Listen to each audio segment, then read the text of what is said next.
You have listened to these readings, and each one of you has got your own understanding of these readings.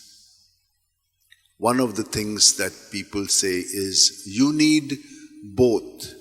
You need to be present to Jesus in prayer, and this prayer should lead you to action. Sometimes what can happen is you're so involved in action that you don't take it to originate from prayer. You're just doing actions, even thinking that you're doing it for God. You will not be doing the right thing, because Jesus himself has said, some of you will say, Lord, Lord, did we not do this for you? Did we not do that for you? He will say, go away from me, you evildoers. Are they? But we have been doing it for you, no, Lord? Yeah. I don't want you to do it for me. Why?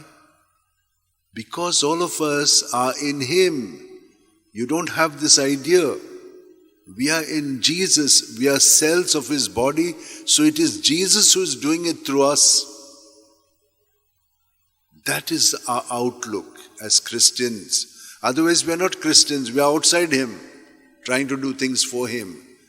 No. This is the understanding. We have to be in one relationship, doing things for His body. When we do it for one another, it is in Him that we're doing it for each other. Then our whole outlook, vision, perception will change.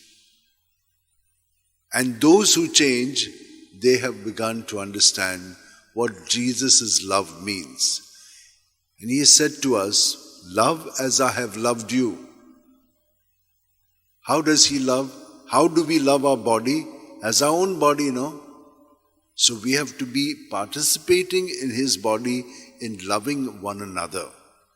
And He has laid down His life for us. So whenever we do something for one another, we are in Him doing the same so that we can come to the fullness of life in Him.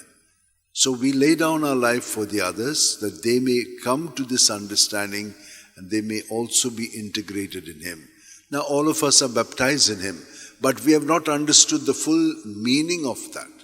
And that is why God always sends His messengers to warn us, to awaken us, to make ourselves more clear in our thinking so that we can act in our being. And so when the people of Nineveh, who were living in sin, heard Jonah, actually they didn't hear Jonah. Jonah was not going in his name. Jonah was going in the name of God, who spoke through him. So don't worry what you have to say. I'll speak through you. And so also when we preach, it should be this attitude that I'm not preaching. I've done all my preparation. It is God who is preaching through me. He's saying something through me. And therefore, one has to remain constantly in prayer. That is the way, like Mary, not only during that time, but as St. Ignatius experienced it, to be in prayer all the time. And the scriptures tell us to pray at all time. That means to be constantly aware that in Him we live, move, and have our being. And Francis Borgia did that excellently well. So let us pray through his intercession that we, whatever we are doing, let us not do it by ourselves. Let us, in Jesus who dwells in us, allow Him to do it through our thoughts, words, and deeds. Let's hold our hands like this, keep it in our lap, keep our eyes closed, experience being filled with Jesus in our body, mind, and spirit, and surrendering to Him all our attachments. We must not keep anything within us, because we have come with nothing, we'll go with nothing. Let us not allow our negatives, especially negative experiences and persons, to control our life, which means sin is controlling us. That is why we need to understand and forgive, meaning that they were not on the right track. They were living in sin.